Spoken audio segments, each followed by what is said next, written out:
Je voudrais prendre des exemples de passage de la solstitialité à l'équinoxialité, parce que ce sont toujours des exemples frappants de quelqu'un qui tombe de son piédestal.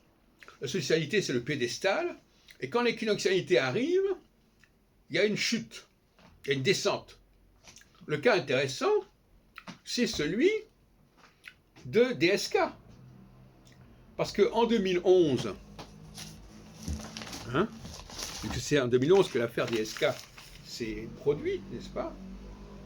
En 2011, eh bien, on est passé en équinoxialité. On est passé en équinoxialité, et par conséquent, eh bien, c'est la chute. Je regarde les éphémérides.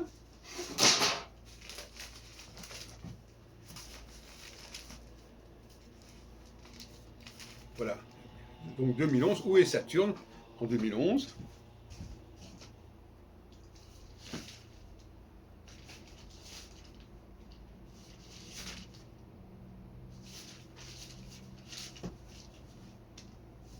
Il est déjà passé en équinoxialité depuis un certain temps.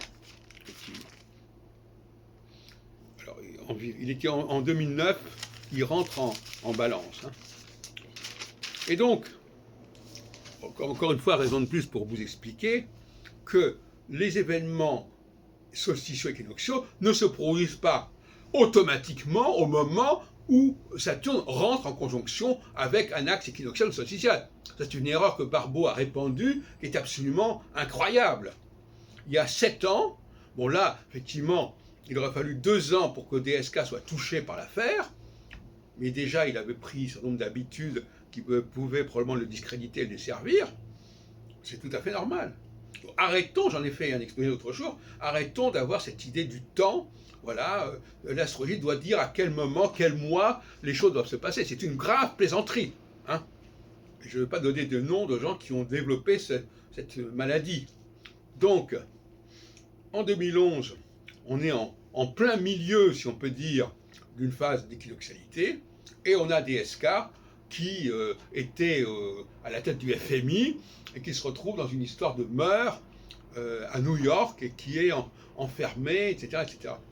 C'est typiquement la déchéance qui guette le personnage solsticiel, le personnage en vue, lorsqu'il y a une équinoxialité qui se produit.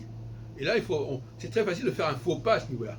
Sauf que la phase de l'équinoxialité ne dure pas indéfiniment, et après, on rebondit. Et à ce moment-là, on revient vers celui qu'on avait rejeté.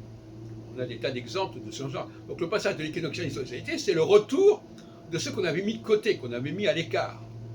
Et le passage de la solsticialité à l'équinoxialité, c'est des gens qu'on avait mis au centre et qu'on remet sur la touche. Voyez-vous, les processus vont dans les deux sens.